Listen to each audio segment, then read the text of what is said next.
And our lead this hour coming from Brooklyn in the house. Now, we are close to the Ben Simmons era, circa Nets. I know you're excited about that. He was able to cure his mental illness by traveling less than 100 miles from Philadelphia to Brooklyn, and now he is good to go. Now, Simmons has been the talk of the NBA. There have been no games to talk about, so it's LeBron and Ben Simmons. Now, the reason that Simmons popped up on the sonar, it's all because of a video. And I don't know if you saw this or not. Maybe you've just said, I'm blocking out the NBA until the playoffs. Maybe that's you. I don't know. But I got nothing going on, so I saw the video, and I'll fill you in. I'll give you the truncated recap on why people are getting all jonesed up about this video. Out of the blue, by the way. So the video shows Kyle Korver. You might remember Kyle Korver, who knocked down three-point shots, and that's about all he did. But he played a long time in the NBA as a sniper from downtown. And Kyle Korver, who is a lowly assistant of an assistant with the Nets, has been handpicked to fix Ben Simmons' ability to shoot the basketball. Now, clips of Kyle Korver working with Ben Simmons after the Nets practice have gone viral. And a clip, a rather basic clip, but it shows Simmons making a few shots and basic shots, nothing out of the exotic department of the NBA. So let us discuss the question. Should the Nets have rational optimism or sensible pessimism about Ben Simmons and his ability to fix all that has been broken?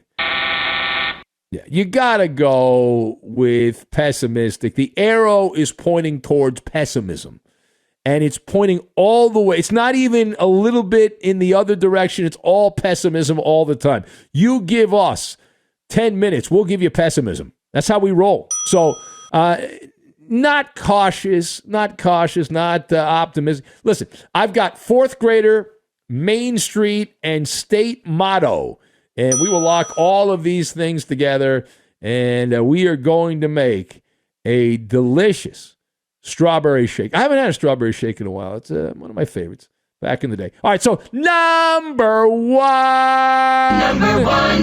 Ben Simmons hasn't played an NBA game in almost 250 days. He last played in the postseason for Philly against Atlanta, and he stunk up the gymnasium so much there was actually a toxic cloud that was like hovering over the arena there. They had to get a hazmat crew in. That's how bad Ben Simmons was against Atlanta in the playoffs. And now we are supposed to believe that because of a 19-second clip of Ben Simmons working on a shot with Kyle Korver, that we're good.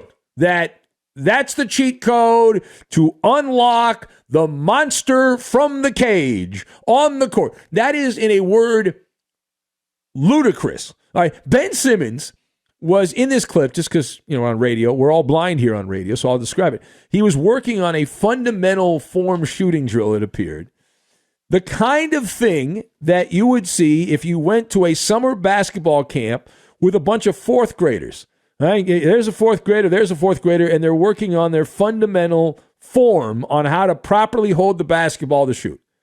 This was elementary, but not elementary, my dear Watson. It was just elementary school was what it was. And where have we seen this before? Where have we seen this kind of video? Now, we've seen several videos over the years of Ben Simmons, but this is like the rotund, squeaky-voiced, suspender, red beret-wearing character rerun from that old-school, classic 1970s sitcom, What's Happening?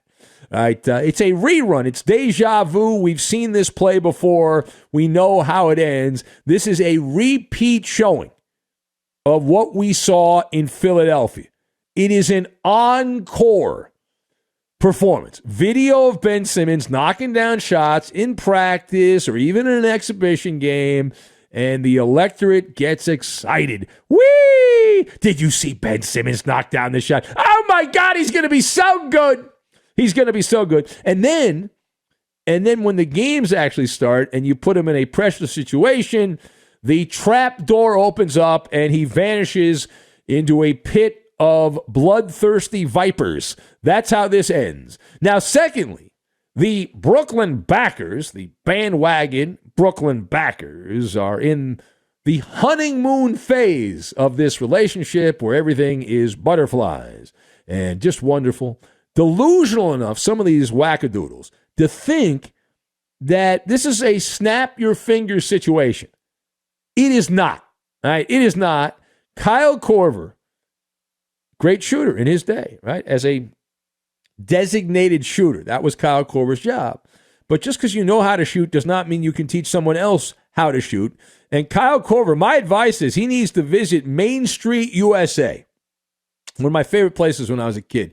The iconic magic shop at Disneyland. And Korver can go in there and he can buy all the accessories. Because you're going to need everything in there to save Ben Simmons' career as an elite player. He can play in the NBA for a long time, but Ben Simmons was a number 1 overall pick.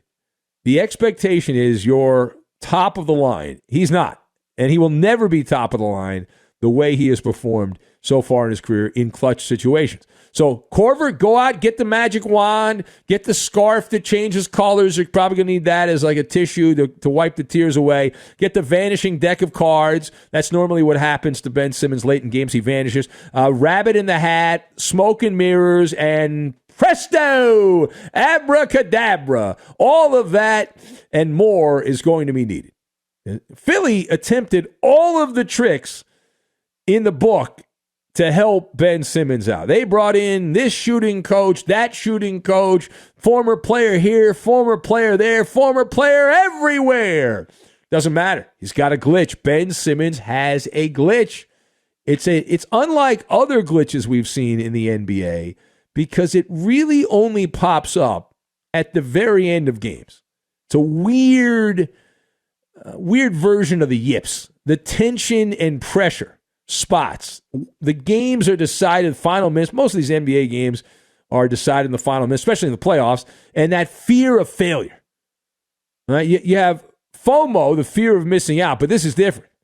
The fear of screwing up is what this is, so I just have to come up with the name for that, but extreme case of the heebie-jeebies. And the Brooklyn bagel, famous, the people of Brooklyn loved their bagels. They're the most amazing bagels because of the water there. But the Brooklyn bagel is going to have a new meaning once we start watching Ben Simmons in playoff games in the final 5 minutes or so of these playoff games. All right, final point. So here's my position. I am standing on the bully pulpit. It is very clear. Ben Simmons is broken in 1,000 pieces as a player until proven otherwise. And turn around, for a game or two, okay, but do it consistently. It's a 1 out of a million long shot.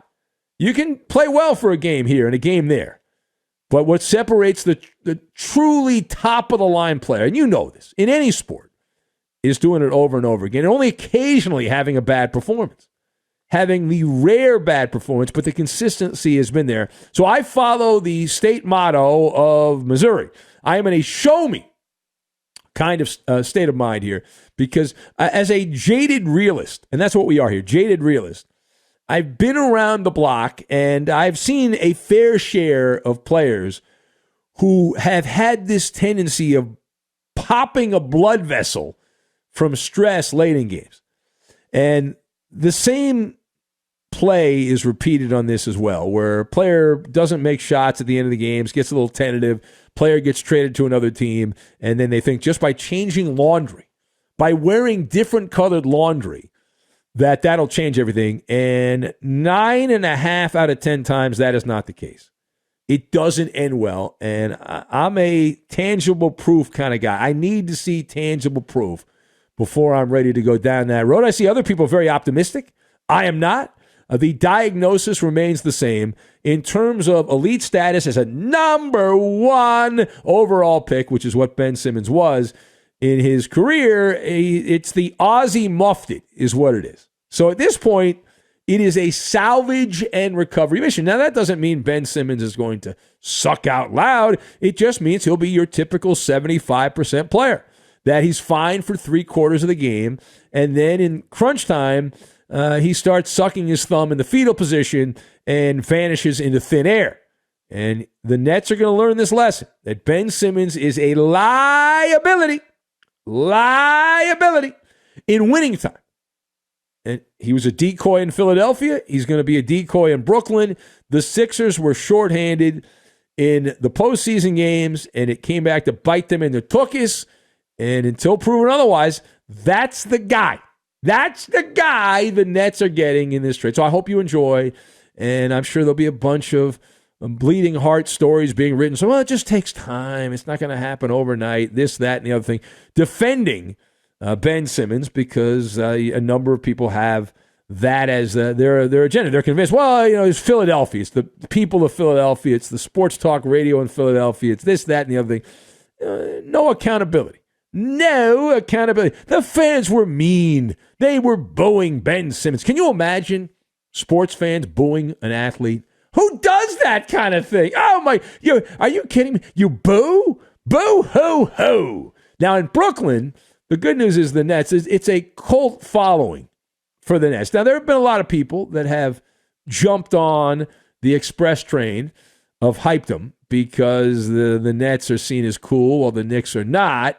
And so people have made the train ride over to Brooklyn from Manhattan to watch the Nets play. But in the end, the boos will be raining down. The cat calls will be raining down. The raspberries will be thrown from the upper deck if Ben Simmons continues to play the way that he played with his previous team in Philadelphia. And there's no reason to think that's not going to be the case.